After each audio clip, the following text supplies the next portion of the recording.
All right, let's get started. Good afternoon, good evening, good morning, depends on where you are. And welcome to the webinar on teaching analytics without coding. This is the first section on inventory analytics, transition from problem solving to problem discovery. Okay, my name is Yao. I have been teaching inventories for about 20 years. I started out just like everybody else, right? By teaching EOQ models, display models, RQ models, and so on. It worked fine for undergraduates because whatever you give them, they're going to take it, right? But it does not really work for master level students, such as MBAs and also executives. Now, they're not interested. They're not motivated. And they gave me bad teaching evaluation. So I asked them, what's going on, right? And some of them tell me that they do not have inventory because they come from financial services industry, or they come from a software company. And some others told me that, well, they're not sure if inventory have any impact to the company's bottom line, right? Would managed inventories affect the company's performance or not? And some others just tell me that they have much bigger problems than inventory to solve. So I get it, right? So they're not motivated, right? Because they don't know how to discover inventory problems. They may not have an inventory problem, right? And even if they have, they do not know how to find it because I didn't tell them, right? So it makes sense because I only gave them the hammers without telling them the nails, right? And I only tell them how to solve an inventory problem, but I didn't tell them how to discover an inventory problem in the first place. So I changed my way of teaching about a few years back. Now I still teach EOQ models, newspaper model, and so on, but only after I tell them how to discover inventory problems, right? Such as answering questions such as, is inventory important to me, right? Does inventory have an impact? And do I have room for improvements? I find this is much more interesting, students much more excited. So I'd like to share some of my experience here. And also this is heavily involved with analytics, which is the buzzwords of today's curriculum innovation. So here's today's agenda, right? I will start with Macy's Amazon story. You probably heard about this already. You know what was happening in real life. And then I'll talk briefly about teaching analytics without coding. I'll talk about the student's perspective, instructor's perspective, and also the industry's, employer's perspective. Right, and then it's our feature presentation. I'll talk about inventory analytics and how to use data analytics to discover problems. And finally, I will invite colleagues here to pick an industry, country, or company. Let's do a real-time analysis, and let's have some fun. All right, the story about Macy's. Macy's has been existing for 160 plus years. It's called the America's department store. It was really, really well known.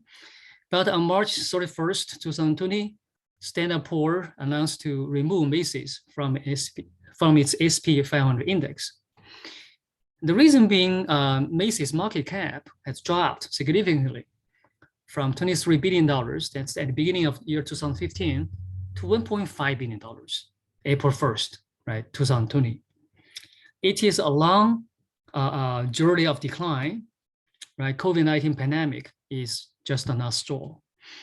And the American department stores, Macy's, will furlough, the majority of its 125,000 employees. It's a very sad time of this great company, right? But on the other hand, it is the busiest time for Amazon in 24 years, right? On April 13th, 2020, Amazon plans to hire another 75,000 more workers to keep up with the demand. And they just hired, right, 100,000 new employees for its distribution centers, right, about a few months ago. All right, let's look at the stock prices. right? To understand the difference, right, in these two retailers, right? So what was the problem? So if you look at the stock market, now S&P 500 index is here, which is the green line. Macy's is at the bottom. That's the purple one. And the blue line is Amazon. It's really, really crazy. So what was going on, right? What was the problem?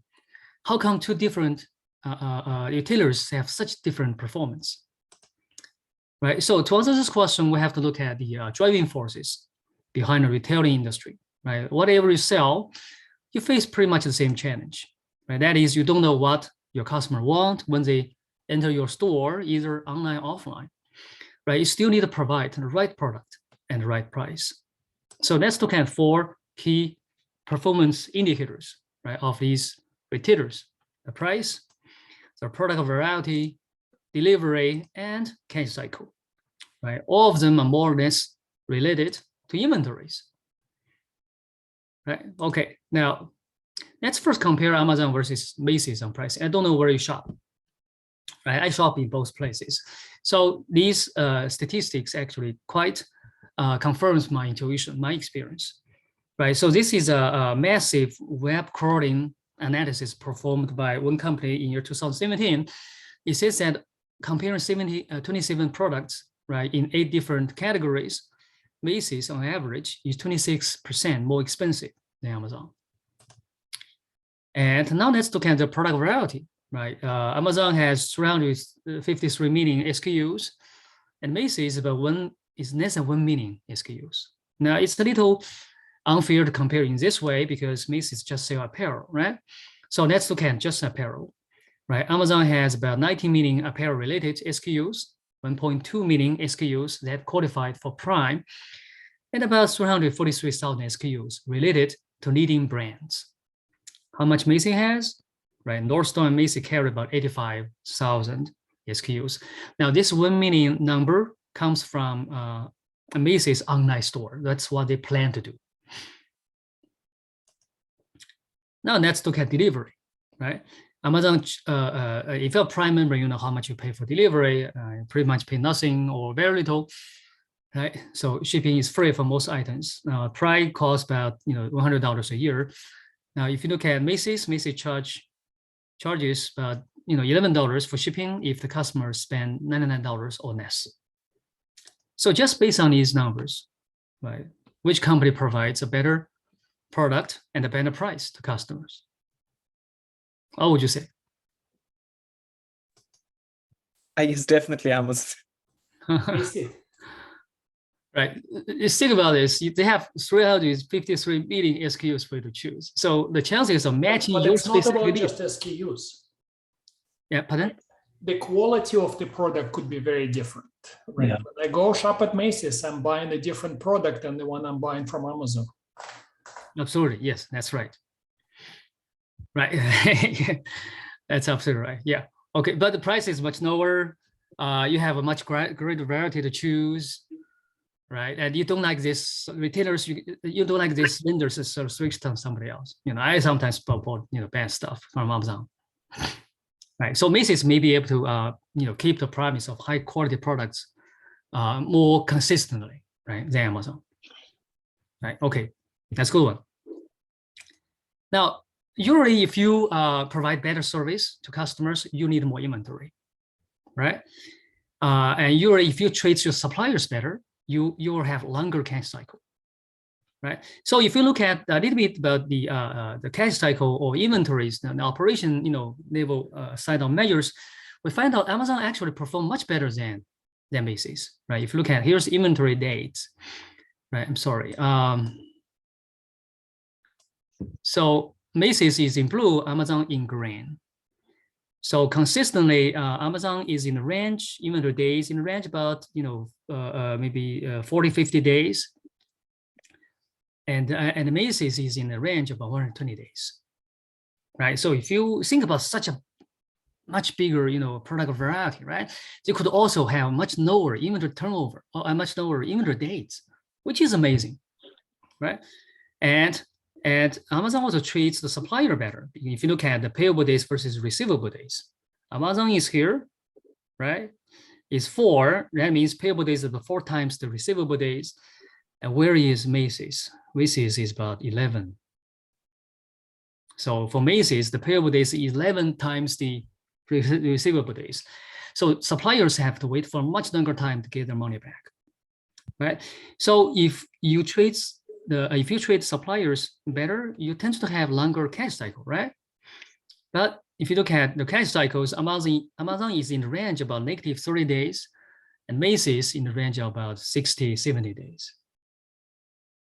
I think about this. It's like you are doing better service and also more operationally efficient in the same time, right? So which is quite amazing. So let's find out what was going on, right? How did Amazon do it, right? And what is the impact of inventory, right? And how did Macy's fall off, right? So here's the teaching objective of inventory analytics, just for me, right? To discover and solve inventory problems by data analytics. Right? Specifically, we will answer a few questions. The first one is, for which industries is inventory important? Now, inventory may not be important for all industries, such as financial services or software, right? But may be important, extremely important for some other industries. And students must understand this in the first place. And also, how may inventory affect a company's financial performance, right? We work very hard on inventories, we improve inventory turnover and so on. Will that ever pay off, right? What do we get at the end of the day, right? We do not improve inventory just for the purpose of improving inventory, right? We want to get it down because we want to, increase the stock price, we want to get better payoff and so on. And finally, how do I know if I have an inventory problem? Right? I may not have an inventory problem because, like Amazon, I already operate maybe already at optimal, right? I have very little room for further improvements, right? But for some other companies, maybe it's a different story, right? All right, so here I like to keep this question in mind. I like to deviate a little bit by talking about teaching analytics without coding. I taught analytics with coding or without coding, and here I like to share some of the feedbacks from students, employers, and instructors. In whatever school, engineering or business school, what I notice is that everybody likes to talk about analytics. They get very excited. Me too, okay? But few students like coding. Like if I have 100 students in my class, maybe I have 10, right? Really like the way I teach them. I teach, right? I really like coding, but the other 90% do not really like it. And here is one student response after seeing, if you look at to the left, and look at the left, right? One of my colleagues was teaching Python on demand forecasting. And this is the feedback of one student, right? She said after the class, the whole person is now feeling well. Well, she's a business school student, so I don't think she's expecting something like this, right? Something so intensive like this. And what I noticed is that most students just want a point and shoot camera, in the sense that you just point the camera, right, to the point to whatever you want to shoot, and just push the button, and the picture will be taken. You don't have to worry about focus, right, night metering, and so on. And if we translate into a language of teaching analytics, I think most people just want, right? They just want some kind of software, right? So they just need to know which direction to go and what question to ask, and push a few buttons and click a few buttons, they'll get the results, right? So that's what most people were thinking to do, right? What they want to do is they want to be able to make sense or interpret the data to make some business sense. Well, that happens to be Inform's definition of analytics, right? Transforming data into insights for making better decisions, right? So what would you teach? Would you teach this, which is on the left, or teach that, which is on the right? Right. So left is a Python code, right, to teach some data interpretation or to generate graphs.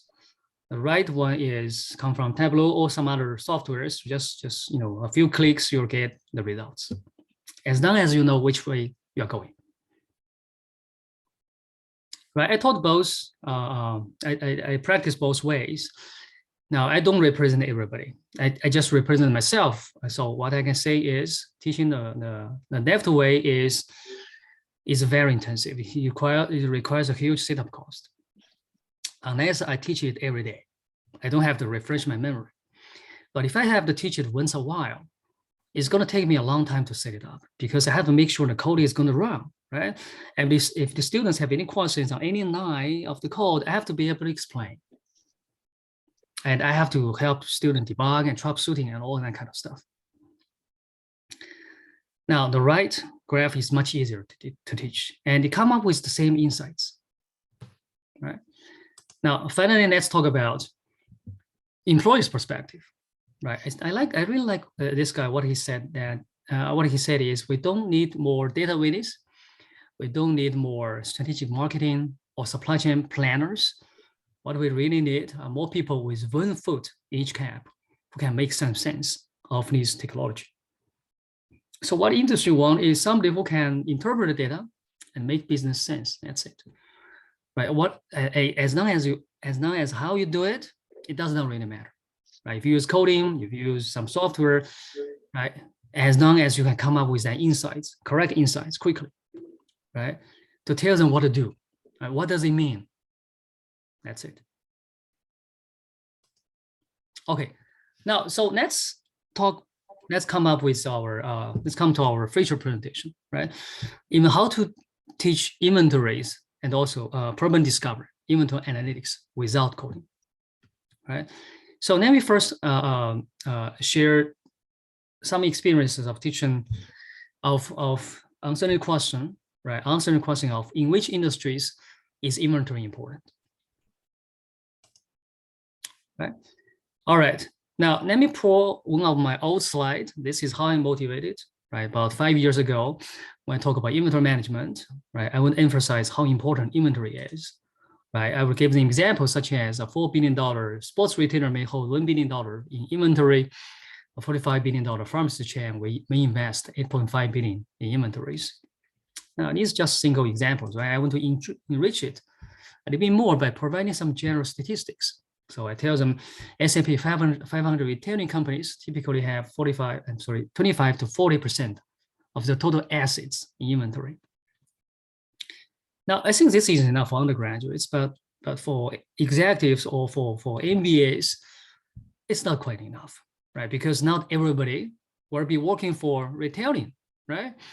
And they may not, these are all US companies, data, but they may not work for US companies, they may work for some other companies, right? So the question is, what about other industries, right? Other than retailing, other countries, right? Like Japan, Korea, UK, Germany, and so on, right? And what about some other years, right? Things may change over time, right? So for master level students or executives, or even for undergraduates, right? I like to give them a little bit more information, such as this one, right? I know there's a lot of numbers here, so let's just look at them one by one, right? This shows the inventory statistics for United States, year 2019. I didn't show year 2020 because that's the pandemic, right? Things changed dramatically. So I want to show you a normal year, right? For different industries such as capital goods, automobile, consumer durables, retailing, right? Up to banks, software, technology, and semiconductor and so on. Now you can see here, right? For banking, software services, and real estate, they carry very little inventory. Just look at the median, like 1% or less. Right. So for these companies or for these industries, right? If your students working or like to work for these industries, they probably do not need inventory management. Right? It's irrelevant. Right. But for some other industries, right, such as automobile and components, right, consumer durables and apparel, right, retailing and the food stable retailing, they do need to understand inventory management because the median is 17%, right, of the total assets, or 24%. That's the statistics. Now, you may think retailing actually has the most inventories, which might be true for the median, but if you look closely, you'll find consumer durables and apparel, which are the manufacturers of apparel, of home appliances, hardwares, and furnitures, and so on, right? These companies actually could be really in very bad shape, right? 73% of their assets is the inventory. I think that's the worst case, 90th percentile, right? But some of these companies over here, they have big inventory problems. Okay, make sense? Any questions? All right. What about other countries, right? This is just US. So let's pull out another country. Let's say China. Same year, right? You can look at other countries as well, right? So maybe you can look at a little bit later. But here, so look at China. For China, we observe something similar, right? That is for the banks and softwares, right? Inventory is quite irrelevant, right? However, there are also some differences, right? Look at here. If you go all the way down to real estate, you will see that in year 2019, the real estate companies in China they have 35% of the assets in inventory for the median, right? And this is quite different for US, which is 1%, right? For China, it's 35%. Right? These are apartments, land, and so on and so forth. Now, if you look at the worst case, right, the 90th percentile, 68% of the assets is in inventory, real estate. Right? That's the reason they have these supply side reform, right? Try to reduce inventories, right, from the real estate industry. All right, now, in addition to inventory over total assets, we can also look at inventory days, which may make more sense, right? So for the retailing, we find for the United States, about 85, in the medium is 85 days, right? 85 days of inventory, which is fine, but the best case is 27 days and worst case is 189 days. So such a big range, right? For the worst performers, they definitely have inventory problems. Now let's look at something more close to us, which is food staple retailing, the grocery stores. Right? The best performance is about 2 weeks of inventory, which is tolerable. And the worst case is about 2 months of inventories. You think about these companies, they're selling bread, milk, right? And food, right? 2 months of inventories. Would you go shopping there? Okay, now let's look at pharmaceuticals, right? The best case is about 1 month of inventory. And the worst case is almost 2 years, right? 700 days of inventories. They carry huge amount of inventories. All right. Now let's look at China. The same. This is Sandy. Quick question. Yeah. So is inventory days defined as current inventory value divided by average sales? Is that how you calculate? Yeah, that's right. Okay. So even the dates, the intuition is how many days you can sell Yeah. the Okay. inventories. It takes how many days to sell all your inventories. Yeah. Thank you. No problem. And retailing for China, quite similar numbers than US, right? So, but if you look at some other industries, it might be very, very different, right? Let's look at food staple retailing. The best case, the best case is 22 days, and the worst case is 321 days. And this is food, all right? I would not go shopping there, right? And if you look at pharmaceuticals, they have actually performed better than US counterparts, right? Now for real estate, here's a big boom, right? The median is 1,374 days. And the worst case is 5,000 days. It's going to take 5,000 days to sell all their apartments. So pandemic inventory issues would still consider a problem. Okay. Can I answer this question a bit later? Thank you.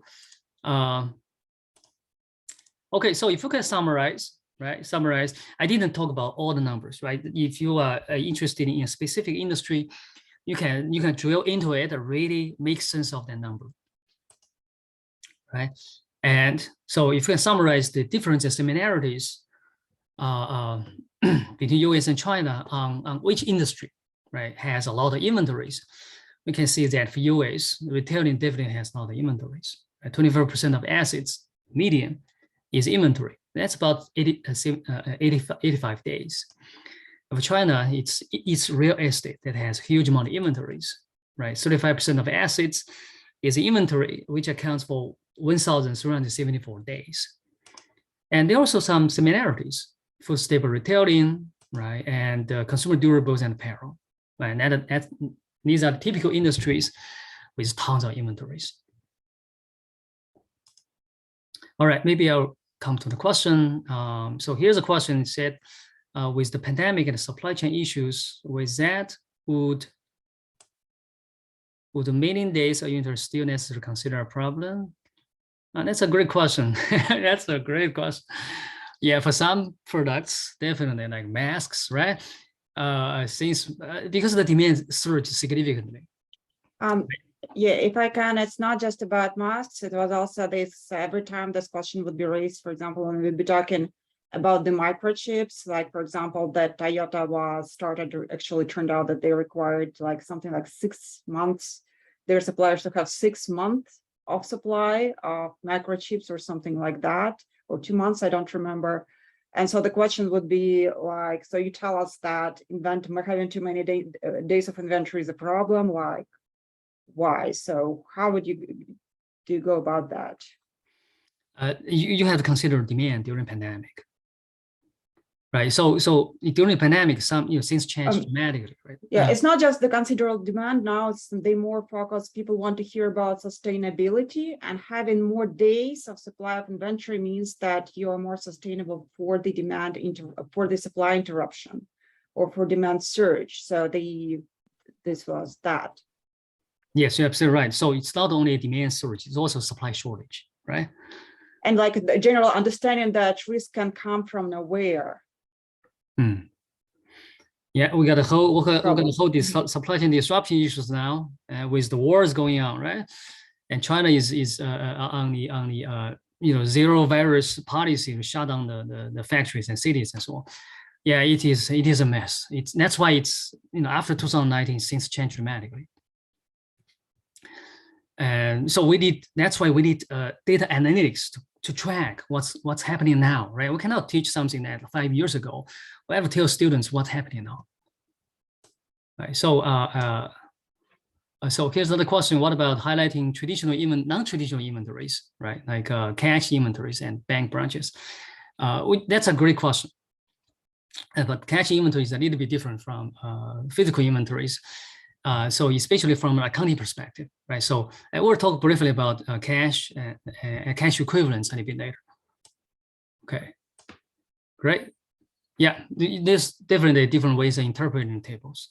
Absolutely, right? So, great. Thank you for the questions. It's a great discussion. Now, let's move on a little bit to the second question, which is how may inventory affect financial performance? I think for our research area, this actually is also a very important question. I saw a few papers about almost 20 years ago, I published on this issue on marrying how important is inventories and how does inventory drive, company stock prices, also their profits and so on, right? But recently I didn't see much, and it's such an important topic. We should tell the students right up, up front, right, to motivate them to solve even the problems. Right. Okay. Here I got another question here. It says increased level of inventories have made supply chain problem worse because everybody is over ordering. Yes. Okay, that's great. It's panic orders, right? Okay. So, but do you really think that inventory is going to affect a company's financial performance? How many of you are thinking this way? How many of us? Do you have any evidence to show that improving inventory actually is going to improve this company's, let's say, financial performance, such as profitability, right, or stock prices? So again, the question is, what does it mean improving the inventory? So here, the notion that more days of inventory is necessarily worse is no longer applicable. In fact, we also have like some there's more and more contracts that would actually put the requirement on the supplier to have a certain number of days of inventory. Otherwise, people like buyers would not contract with them. So there is more and more even of that requirement. What I'm talking about is just this distinction between like more inventory worse, less inventory better. Yes. Well, this is Sandy. I'll take the opposite view on this because see what's happening right now. All the companies have built up tremendous inventory, but the consumer demand is weakening. So they're sitting on a lot of inventory that they don't need. And this is the problem Walmart has, Target has, and they're all trying to discount their products so they can move the inventory. So having too much inventory does affect your profitability. Thank you for the discussion. I think the answer to the question is depends. It depends on which industry and what time you're looking at this. Right. So that's why we need data analytics, right? To be able to really dive in, right, to specific industries or specific countries or companies to find out what is the impact. And here I'd like to show you a few things we find out recently about US retailing, S&P 500 companies, right? And for retailing, because they have so much inventory, so that's why I suspect inventory really going to have an impact on their financial performance, right? So the first thing I did is I correlate the sales, general, and administrative costs over total revenue, which somehow is the operating cost as a percentage of the total revenue, right? With inventory turnover. And I find a strong negative correlation. I'm not saying that the inventory is going to, direct impact sales, general, and administrative cost. I just find out consistently, right? For the US retailing companies, it's S&P 500 companies, right? Over different years, right? They have the same slope, same correlation, and our score is like 60%. Right, so inventories is negatively correlated, right, with their sales, general, and administrative cost as a percentage of the total revenue. Right, that's the first thing I find. Right, and the second thing I find is, as you increase inventory turnover, the asset turnover will also increase, which actually makes sense because they got such a large percentage of assets in inventory, right? So improve inventory turnover will definitely improve asset turnover for US retailing.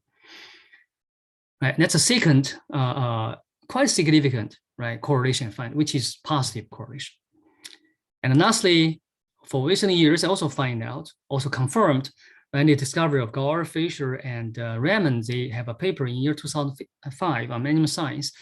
I talk about they discover a strong correlation between inventory turnover and also the gross margins for US retailing, also S&P 500 companies.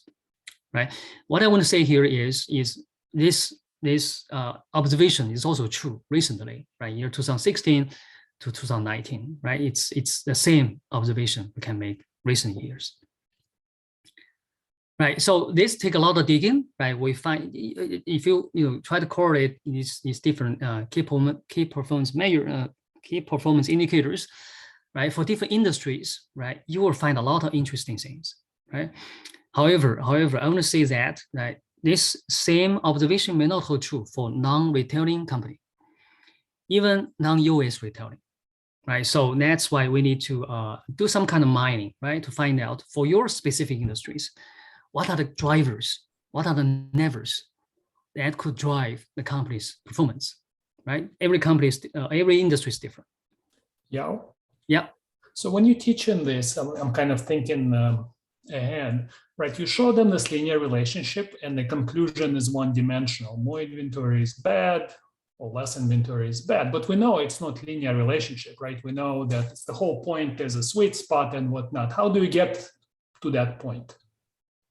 How do we get around the kind of simplistic, here's a linear relationship between inventory and performance towards there is the optimal inventory to have? Okay, that's a very tricky question. So what I'm telling them is there are many hidden, correlation or maybe causal relationship in the data, and you need to discover for your industry or company. Now, but do not solely rely on your observation and you need other tools to really match up all the insights, right? You cannot just by looking at this graph say, hey, inventory is going to drive gross margin. right? Now the intuition behind this graph is actually if a product has higher gross margin, you don't want it to stock out. You want to stock up, right? So it's actually the other way around, right? It's not the correlation. The correlation is the other way around because of high margin. So you want to stock out. You don't want to stock out. That's why inventory will be smaller, right? So it's a perfect example to tell students, right, how to interpret the data. Don't just not by looking at it in one way, or don't jump into conclusions, right? And ask them to think about what's really happening. Right. Okay, so let's continue a little bit more. You will see for retailing, things are a little bit complicated. So we'll match different puzzle pieces, right, together to form the big picture. And that's the second question, right? Tells them, to find some correlations there, but do not jump into conclusions.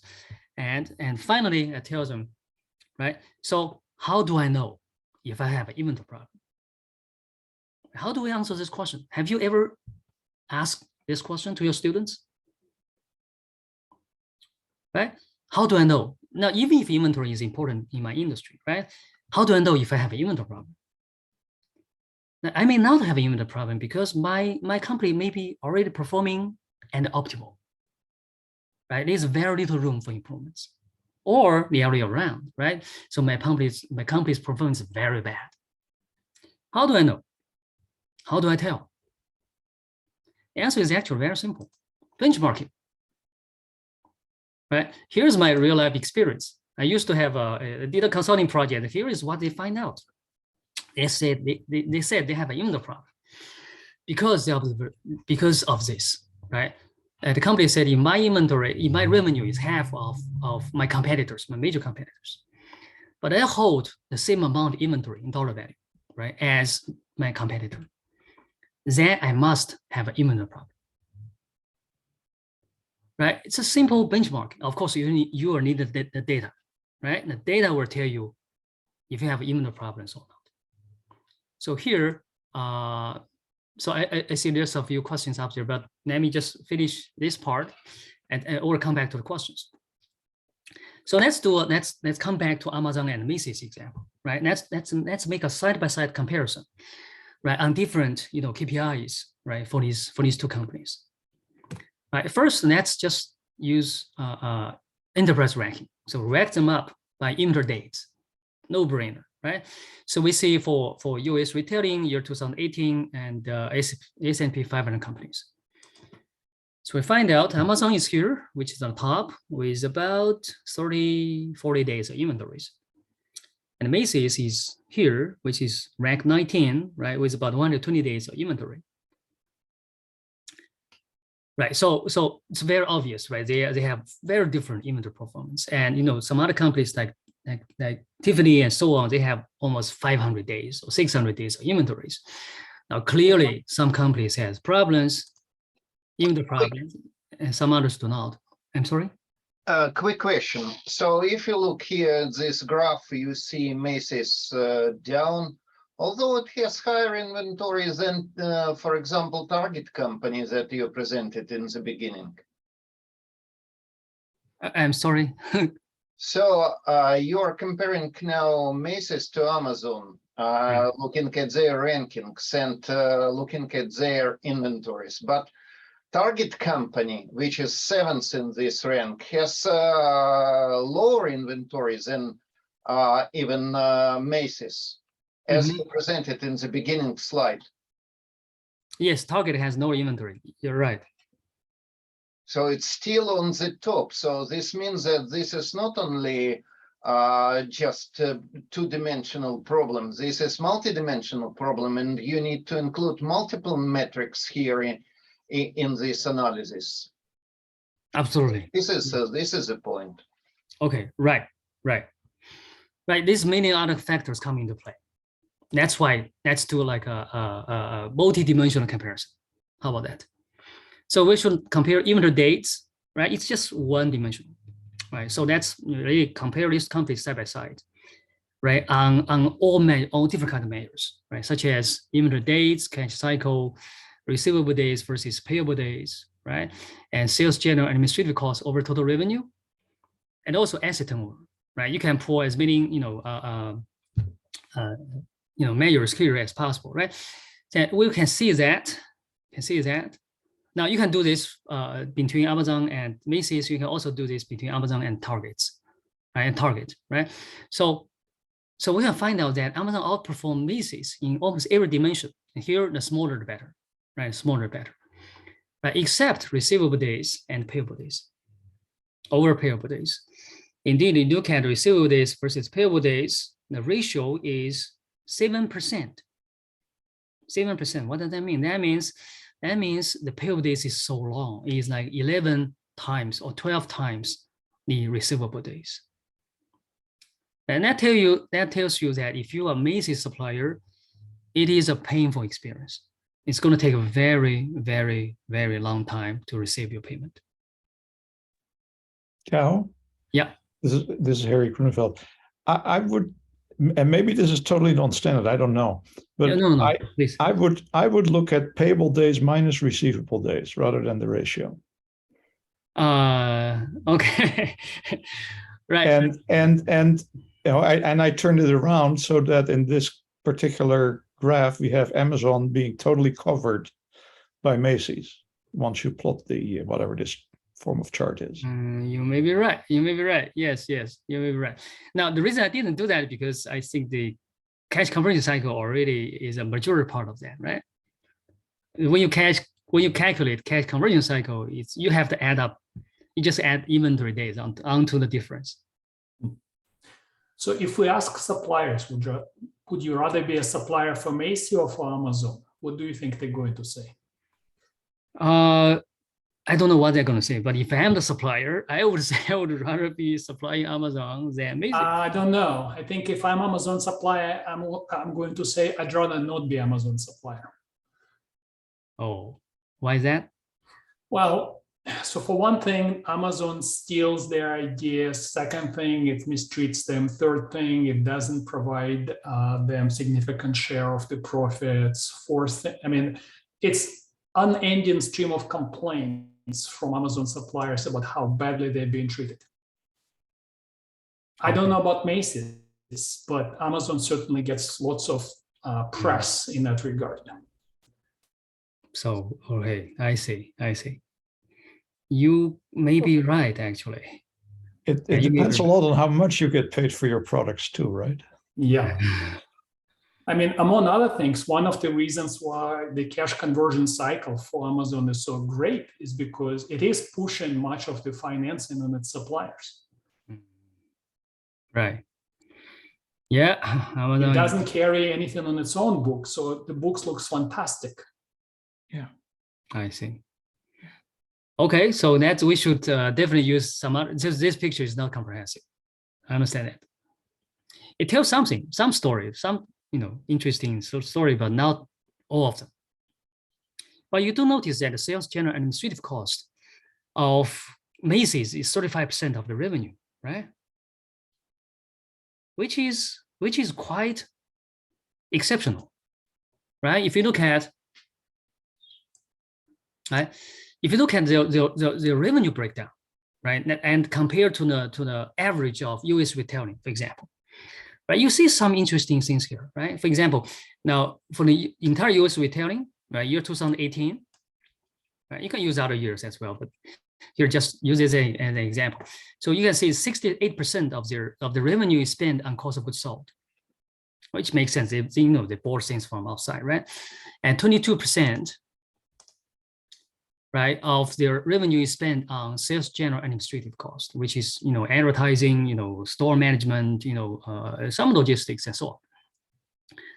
Right now, if you look at Macy's, what do you see? How would you interpret the data here? Macy's, right, only spend about 60% of their revenue in cost of goods sold.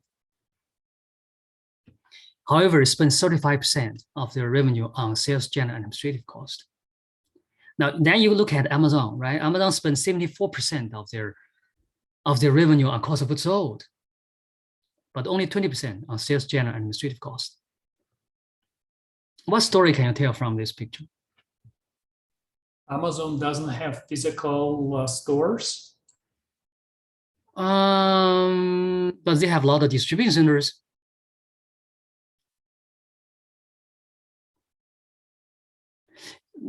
This one thing I can say. First of all, Macy's is much more expensive than US retail in general, and Amazon is much cheaper because of the cost of goods sold, right? Assuming they buy things from the same suppliers, which may not be true, okay? But assuming roughly they buy things from the same suppliers. And their selling price determines their cost of their gross margin, right? Their cost of goods sold. And then Macy's is only the cost of goods sold is sold. That means the price is much higher than other retailers in the US. But Amazon is much lower. That's probably why they grow so fast, right? Amazon grows so fast. And on the other hand, if you look at sales general administrative cost, right, Macy's spends so much on selling their products, on operating their stores, 35%, and average is 22%. They gotta spend a lot of money on promotion or location, that kind of stuff. And the price is so high, right? On the other hand, Amazon is very efficient. Right? Selling its product at a much lower price, which confirmed with the study I presented initially, right? The web crawling and analysis, and their operating cost is much lower, so they're much more efficient. I know they treat the suppliers horribly, they steal the idea and so on, but still, if you look at their efficiency, right? Yeah. Sorry, I have to be devil's advocate. I think that's my role today. But different customers shop in different places, right? So Macy cannot become second Amazon. Macy cannot change its way and start competing with Amazon because that's not who they are targeting. That's not their customer segment. That's not their business model, right? So this kind of argument suggests that, oh, if only they could run the inventory system better, look, they could be better shape. And that's probably a true statement, but it ignores the fact that companies have different market segments. Absolutely. Yeah, well, I'd say that used to be true 2-3 years ago, but Macy's is not a brick and mortar company alone anymore. Macy's has ramped up their e-commerce quite a bit, and the percent of e-commerce revenue is almost 30% for Macy's. So in a way, they are competing with Amazon, but they just don't have the volume that Amazon has. They don't have the mix of products that Amazon has. But they're competing in the e-commerce market too. Okay, let's come back to inventories. I know we are talking about other issues, right? We noticed other inventories, but if you come back to the asset breakdown, you will see how much inventories Macy's was carrying, right? So the US retailing on average carry about 22%, right? Of their 22% of their assets inventory. Macy's is 27%, and Amazon is 10%. And the blue one is how much cash they're carrying. I'm not saying, I think both companies will be fine, right? Just look at Amazon, how much cash they have, almost 20% of their assets in cash,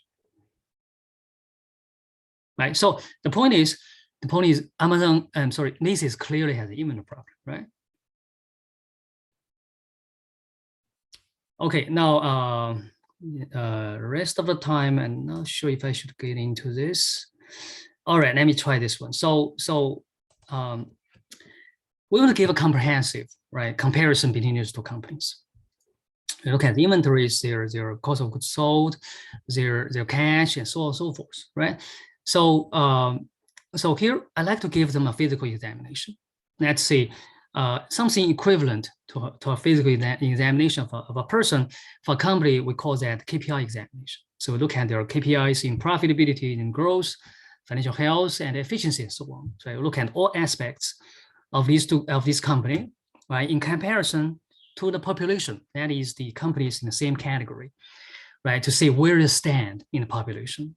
If they are outliers, if they fall off the normal range, we'll see that may be some warning signs for potential issues, right? So here, let's look at, I know there's a lot of numbers here, but let me just explain.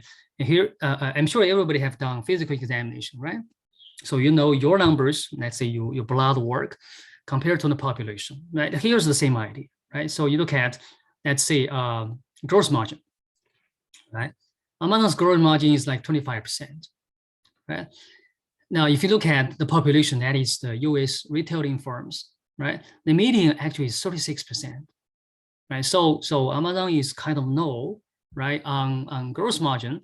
So the percentage rank of Amazon is about 21%.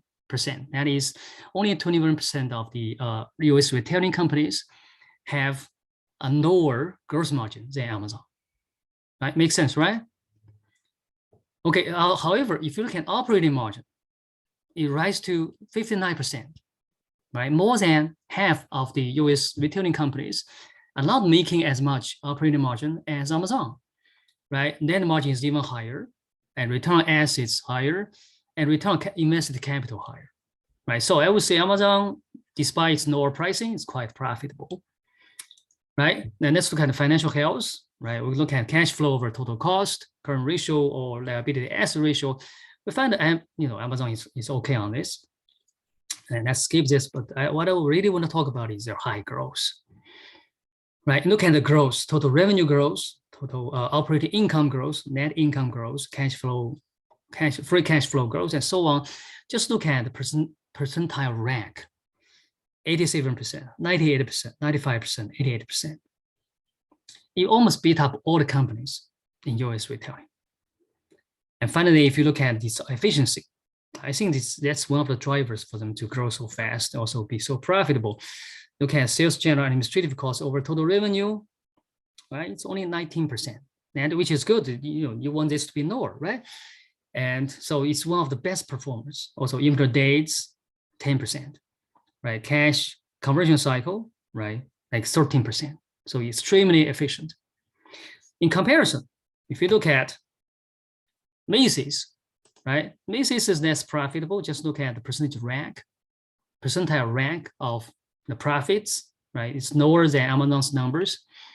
The most important thing is look at the growth, right? As Sally said, right? It's changing its business models to e-commerce, but it's not competing really with Amazon. And look at its growth. Negative, right? Growth, which is shrinking and which is like below 50%, right, in the percentile rank. And part of the reason is you look at sales, general, administrative cost, 35%, which is so high, right? It's higher than 60% of the company in US retailing. Inventory days, 71%. It's longer than 70% of the US retailing firms, and cash conversion cycle, 60%. Right. So if you can summarize, right, we'll say Amazon is quite profitable despite its lower price, and Macy's is less profitable despite its high price. Right. Both companies are fine in terms of financial health, right? However, Amazon is growth. It has one of the highest growth, and Macy's has almost no growth. It's shrinking. And Amazon is very efficient, and Macy's is very inefficient operationally. Right, I would say in some sense efficiency, operational efficiency, right, allows Amazon to make more profit with a lower price and grow much faster than Macy's.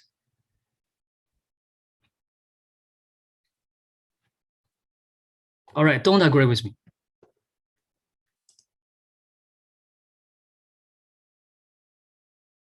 Oh, can you repeat what is the data source to make this? And I will share the data source. 60% of, yes, you're right, Amazon Amazon Web Service. Absolutely. Okay, we still have a couple of minutes. Please.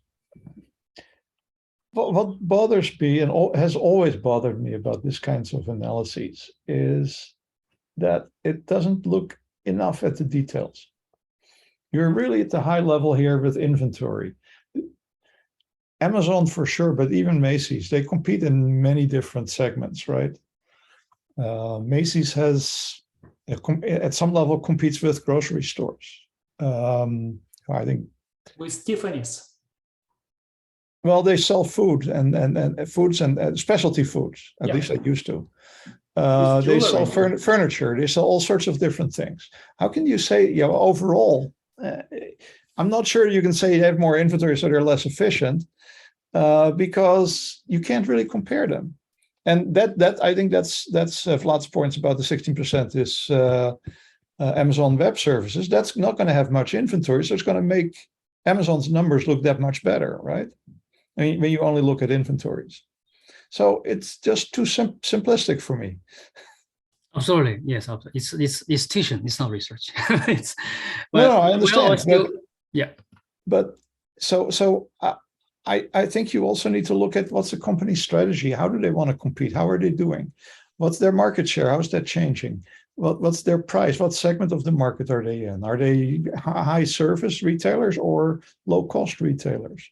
All of those things have, you know, all of those strategies are viable. I always tell my students that, you know, in the restaurant industry, you can look at McDonald's and Wendy's, or you can look at upscale 2 and 3 star Michelin star restaurants. Right? They have very different industries. Doesn't mean one's better than the other. Yeah, absolutely, absolutely. Yeah, it's here's just financial data comparison, right? There's no breakdowns. There's no there's no disaggregated like sales data for specific products. Right. Yeah, but this I would say maybe that's the beginning of where, if you want to make a comparison, that's where you start with, right? You definitely not give you comprehensive conclusions, right? It gave you some indicators to show you which way you might want to dig into, right? Or look further into it, right? It's not going to be just, you know, the final conclusions will be here, right? So what would you do next, right? Maybe we should compare Nordstrom versus Macy's. That make more sense. Tiffany's. Okay. Tiffany's versus Macy's. Tiffany's versus Macy's. Okay. Maybe you can do that.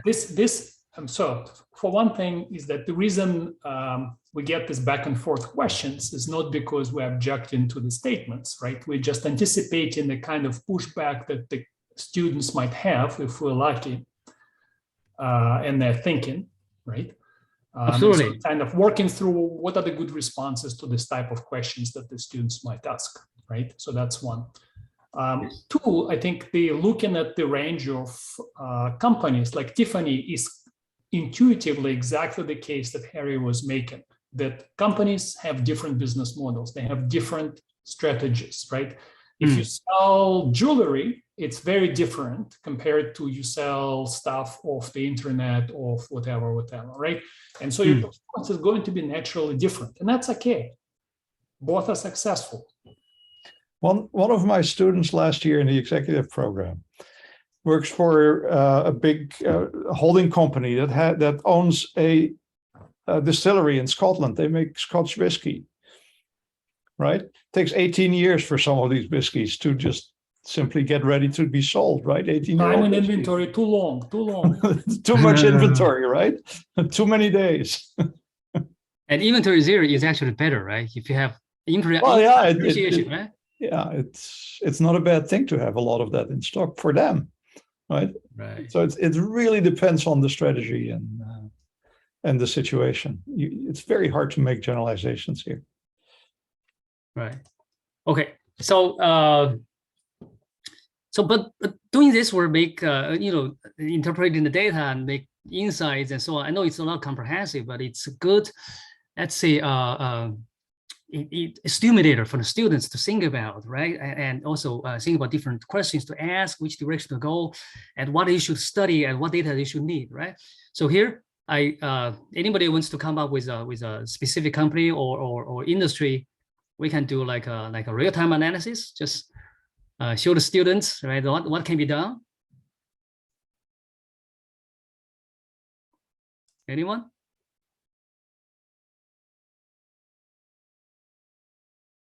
So maybe we can do like how about market share analysis for retailing, right? So that's the market share analysis, concentration and competition intensity. So That's to US, right? Or some other countries? Let's see, retailing. S&P 500 companies, let's do that because otherwise we got too many companies over there.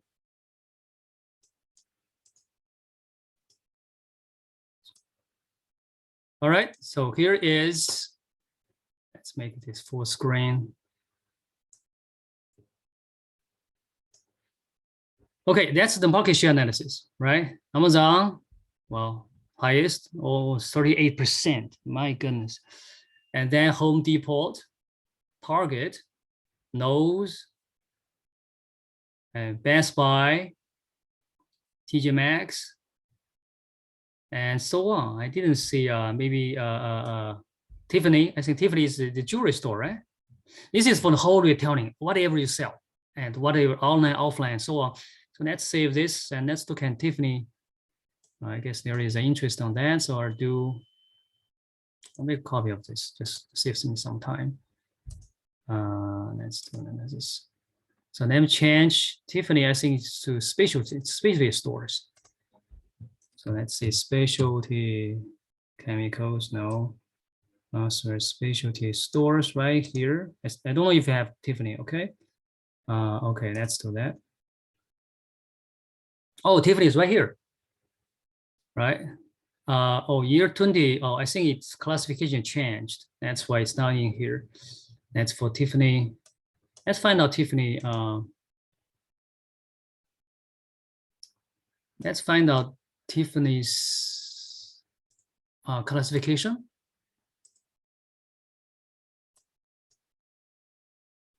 In year 2020. Looks like they got bought out by a French multinational. Oh, okay. Louis Vuitton, Moet, Hennessy. Okay, we can look at that. Let me find out Tiffany. Tiff, right here. Oh, 2000. You're right, absolutely right. Only have 2019 data. That means they were bought out. What was the name 2021, they were bought out. Yeah. So what is the name of the France company? Louis Vuitton. LVMH. Or so this one? No. Yeah, the LVMH is probably how they go by. LV. L. V. Oh, LV. Okay. MH. MH. Oh, this one, right? Yep. That's it. Oh, Louis Vuitton, right? Oh, sorry, it's 20 apparel, accessory, and luxury goods. Okay, I see. So let's go there. Let's find out. And also France, right? So let's go to France and look at France. Is this? I think it's a French company. It is. It's French based. Yes. Okay. All right. Let's go to my workspace. Louis Vuitton.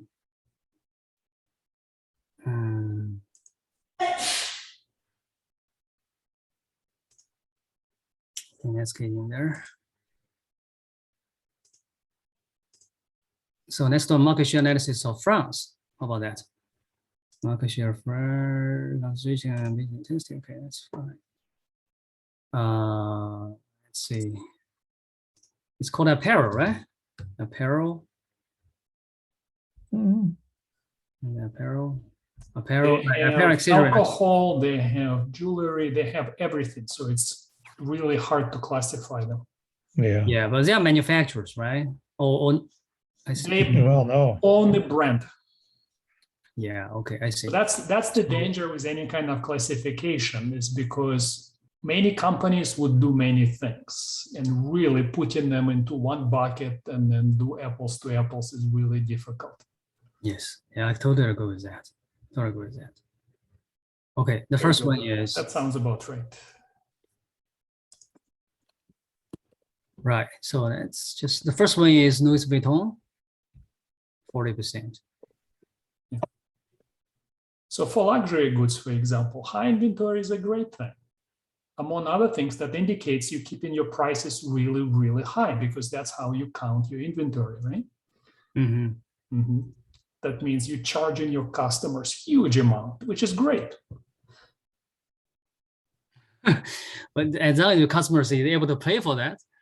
A Okay, we have a whole bunch of questions here. Let's see. Okay. Walmart beats Amazon. Okay. Right. Let's see. 60%. Okay.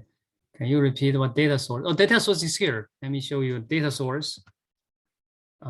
Sorry.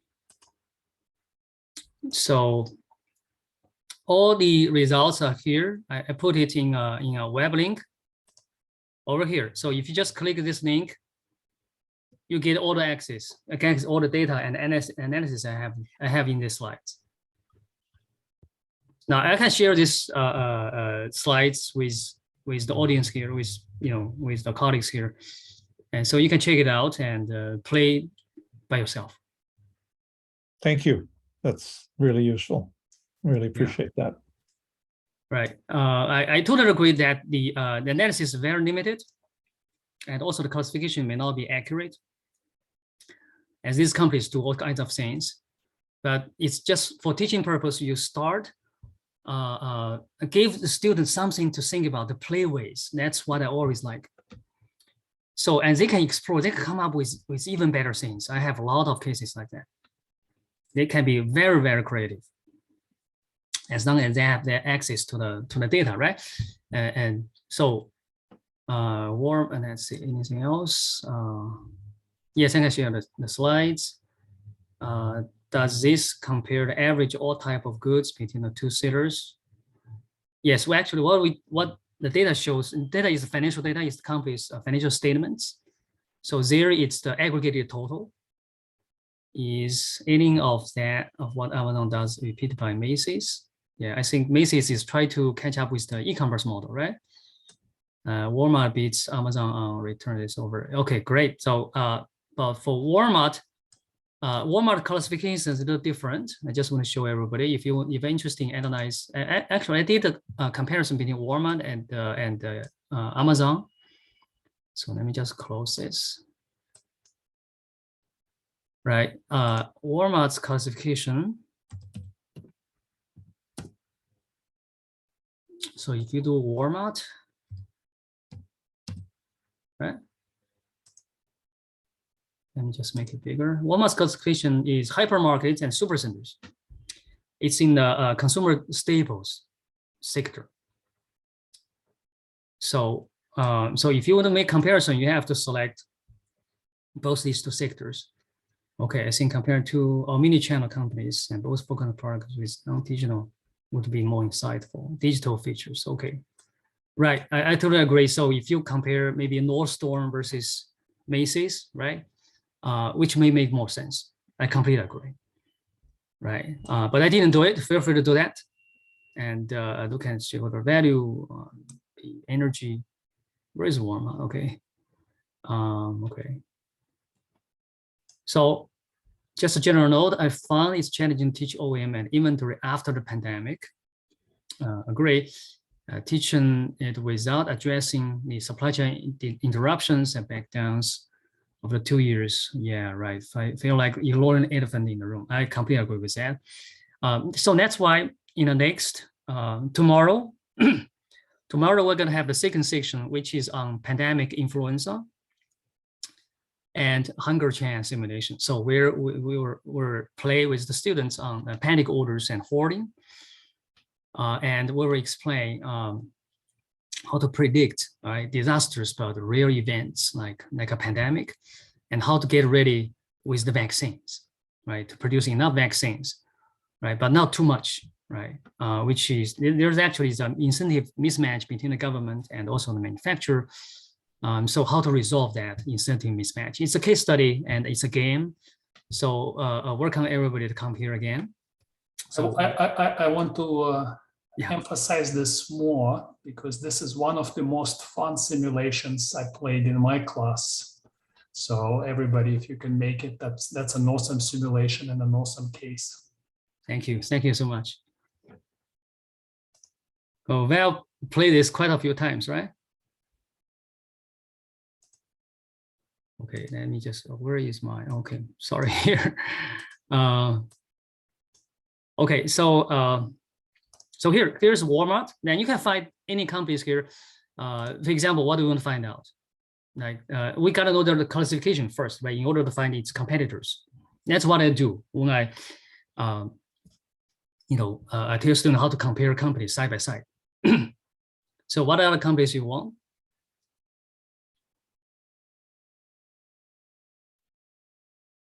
Now, the popular one would be Apple, for example. I used to compare Apple versus Samsung, right? There's a lot of course, it's Apple right here. I think Apple is in technology, hardware, and storage peripherals.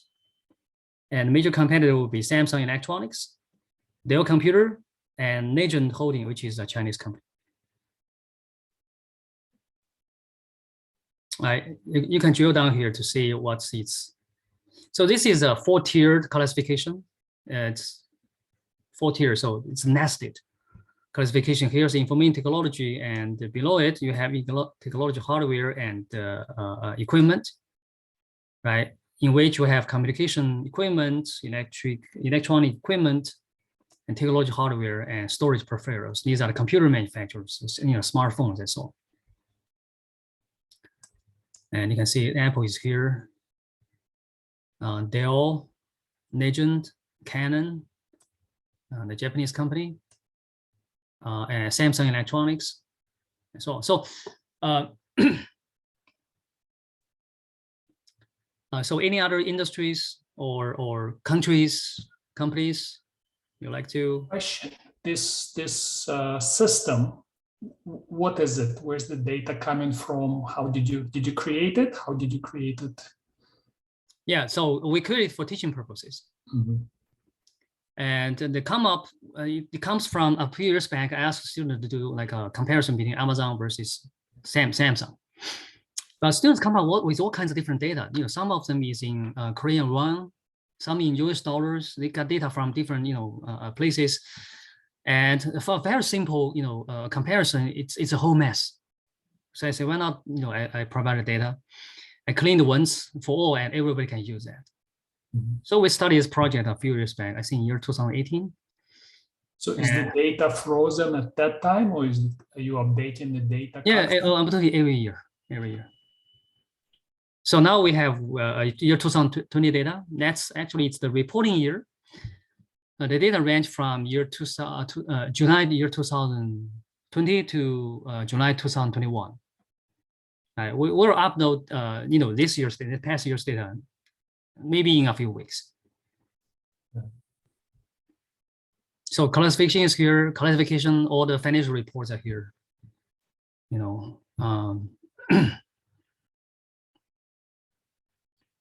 So see how much I did for teaching inventory analytics, right? it's crazy stuff. It's crazy. But the good thing is students can play with it. You see, there's a lot of students actually were playing, not only my students, but also some other school students. They did all kinds of projects up here. You see, oops, not here. Right. Okay, you see, these are the students. Oh, these are all students' projects. Oh, some of use the system to find out their dream jobs. And the jobs that provides them financial security, high pay, right, and growth potentials, right? Some talk about competitive analysis of discovery within the media industry. So they study, one company, and business intelligence and benchmarking, even industry comparison, trend, just name it. You can search this. There's tons of projects out there. People interested in different countries, different companies. Here's AT&T versus Verizon, Canada versus US, consumer staples. So they compare industries across countries, and so on. All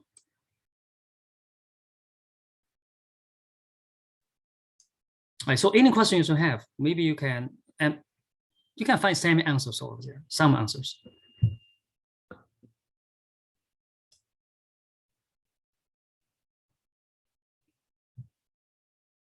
All right, so tomorrow we'll have the session on pandemic, influenza, and Hunger Game. So we're going to play the game and also talk about predictions for the pandemic and so on. So welcome back. Join us. Great, thank you. Thank you, Yao. That was very No problem. Thank you for Very coming. much appreciated. Thank See you you very tomorrow. much. Great presentation. Thank you. You're welcome. Thank you. Thank you. See you tomorrow. Take care. Thank you, Val. Thank you, Alex.